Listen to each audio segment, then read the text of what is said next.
What is going on, ladies and gentlemen? It's your boy Jez. Welcome back to another Madden 15 gameplay. Very important game, man. If we win this, we're in the playoffs. Unfortunately, because of that just ugly sore eye week 2 loss, we can't get a perfect season, but we still have the opportunity to try and get into the playoffs and see if we can continue our Super Bowl streak of 3. See if we can add on to that and make it 4. So this one here is definitely, it's a game of importance somewhat, because if we lose, we still have the opportunity to make it. But, we win here, we don't have to worry about it. We get straight into the playoffs. So definitely a game we're hoping to play well.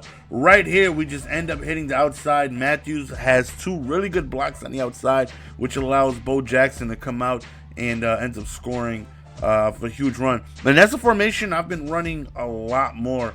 Definitely a familiar. I enjoy running, running the ball out of, really. For the most part, it used to be really just out of pistol, and I would run the ball somewhat out of the snugs to try and just mix it up. But I really, really, really like the halfback base play out of their offset formation out of shotgun, which I, try to make it favorable for me to run. It's a 2-back set, but I put the fullback Miller back there. I also put Donald Penn at tight end. And then, I have Calvin on the left and I have Matthews on the right. 2 really tall receivers. Matthews is probably going to go, though, because that 97 Marshall just looks flat out disgusting with the 78 run blocking. Definitely a car, even though he loses an inch of height, and we all know height is extremely important in this game. But Brandon Marshall has like 100 catch in traffic, like 93 or 4, maybe even 95 speed, I'm not sure. But 78 run blocking, like 80, and like 80, what is it? Impact block. So this game, my opponent was on the mic, and I could hear him, letting me know that I'm a bum and I suck and, whatnot. So those are always fun, right? When you can hear them. I end up taking a look at his team, and at the same time he looks at mine, and of course, I would have the same reaction as well. You automatically, think that I have nothing to do with calling the right plays or anything like that. His name is Lucky Me Charms.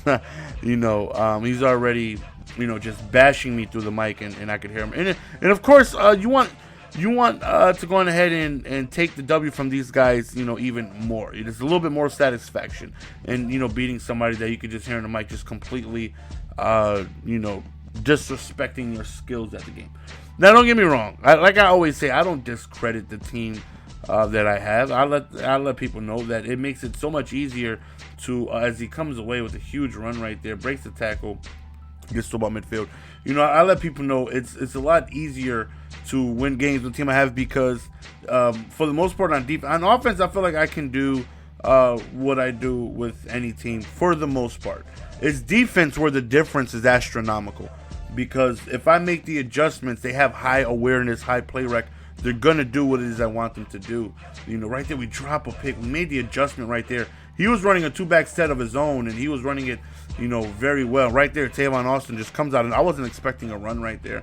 And he ends up just absolutely having a good call right there. I just wasn't expecting it. When I seen Shugs actually post a tweet yesterday, and he said, thank God, for Mutt, because in regular teams, things are, it's even worse in regular teams because there's not the awareness, there's not the play rec, there's not the block sheds to stop certain things. Some things are really, really, really tough to stop with regular teams because, you don't, right there, we just toss it up to Calvin and he just comes up with it. That's just what he does. Over 6'3" Atwater. Right there, I was going to go for a field goal, but I just figured I'd chuck it up one time, and he was pissed off at that. And I can't blame him. I would be upset with that too. Just getting face called on with 2 guys deep like that. That would upset me too.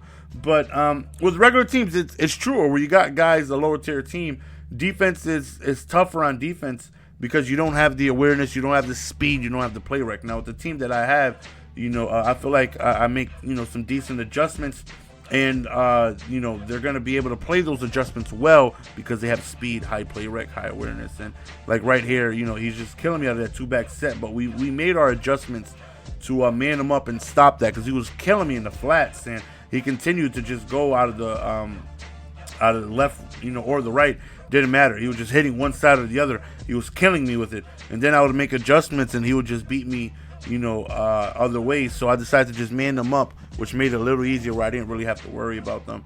Right here, settling for a field goal. We have no problem doing that, And then, of course, he's like, you're going ahead and waste more time because you couldn't beat me. You're so afraid. If I had your team, I would want to play. You want this game to end. Hell yeah, I want this game to end, man. I know I'm not that good. I don't go out there saying I'm that good. I know that I need to go on ahead and get this game over with as quickly. Hell yeah, I'm a kill clock. You must not know. I give up points, and I give up a lot of points. Right there, Cam comes up with the interception, and he quits. And he said, we're going to give you this game because clearly you want this game more than I do. I'm trying to make the playoffs, man. I did send him a message afterwards. We're out. Peace.